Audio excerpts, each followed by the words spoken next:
नमस्कार, जय डुग्गर, जय मां बोली। तुस दिक्खा करदे हो गुलिस्तान डोगरी खबरें की ते अ'ऊं तुंदे कन्नै प्रियंका चौधरी ते तुसें सारें गी बडलै बडलै अज्ज एक अपडेट देने गित्तै अ'ऊं एक लाइव सेशन लेइयै हाजिर आं।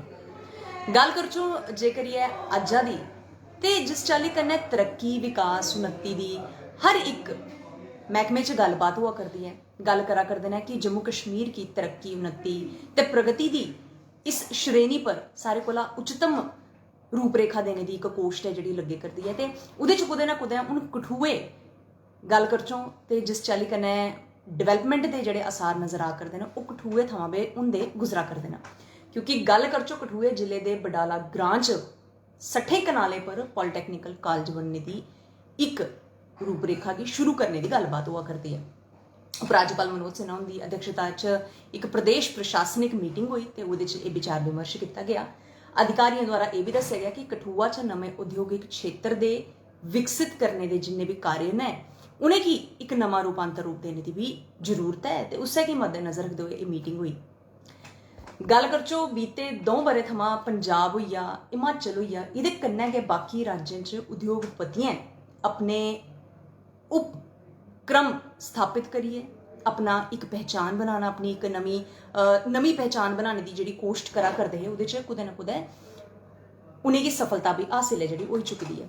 ये कन्नै गै रामबन जिले च शिड़का गित्तै जमीन जी मंजूर हो चुकी है। देखो जमीनी सतह पर जुड़े दे जिन्ने भी कम्मकाज ने जे इंदे च तोल हो जाग तो आटोमैटिकली अस प्रगति जी साड़ी प्रगति है, उन्नति है या फिर साढ़े जोड़े विकास के जोड़े दावे या विकास की जी एक सोच, एक नवी पहुँच तक अस पुजने की जी कोशिश करनी है वो अस हर संभव प्रयास करना हासिल करी सकने।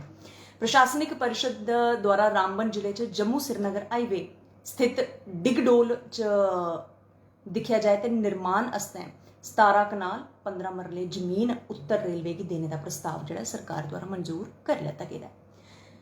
गल करचे जम्मू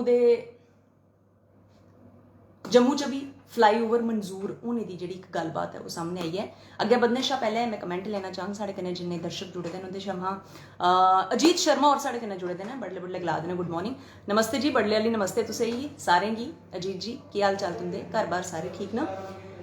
शरदकालीन राजधानी गल करचो जिस चाल्ली कन्नै जम्मू च लगातार भीड़ भाड़ बधा करदी ही जिन्नी गड्डियों का जाम क्योंकि हूँ हर एक घर च एक दो गड्डियां तो है ही हैं, मोटरसाइकिलें का हिसाब नहीं, स्कूटियां का हिसाब नहीं।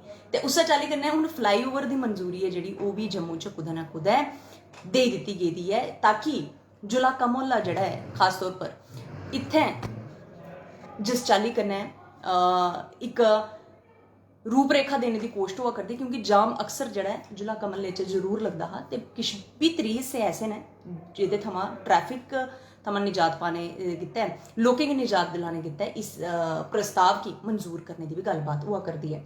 बारामूला के बहरामपुरा च कोल्ड स्टोर की मंजूरी भी जी दे दी गई यानी कि कुल मिलाइयै गल करचे तो जम्मू च ते खास तौर पर जम्मू कश्मीर च किस चाल्ली कन्नै प्रशासनिक मीटिंगां हुआ करदियां ने ताकि जमीनी सतह कन्नै जुड़े दे जिन्ने भी कम्मकाज ने उनेंगी एक रूपरेखा थ्होए, उनेंगी तौले शा तौले जिहड़ा है वो एक स्ट्रक्चर देने की कोशिश की जाए ताकि एक ऐसा ढांचा तैयार हुई है ताकि जम्मू कश्मीर की तरक्की ते प्रगति के जिहड़े ढोल नगाड़े ना वो दूर दूर तक सुनाई देन।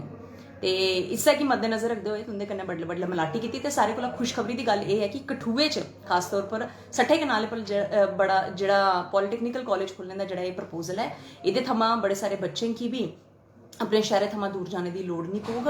तो जे इयां हो जाता है तो इस अहम फैसले कन्नै रोजगार के साधन भी जिहड़े उपलब्ध होंगे वो कन्नै गै बच्चें की पढ़ाई लिखाई च भी सुविधा होग तो कुदै ना कुदै तरक्की जिहड़ी है वो अपने आप गै इन सारे कम्में थमां दिखना शुरू होई जाग। फिलहाल उन्हें थोड़ी तक तुस मिगी इजाजत दिओ। मता मता धन्नवाद तुंदे सारें दा इस लाइव सेशन का हिस्सा बनने आस्तै। परतियै तुंदे कन्नै मलाटी करगी किश होर नमीं खबरां लेइयै या फिर किश होर नमीं अपडेट लेइयै। दिओ इजाजत, दिखदे रवो गुलिस्तान डोगरी खबरें की। जय डुग्गर, जय मां बोली।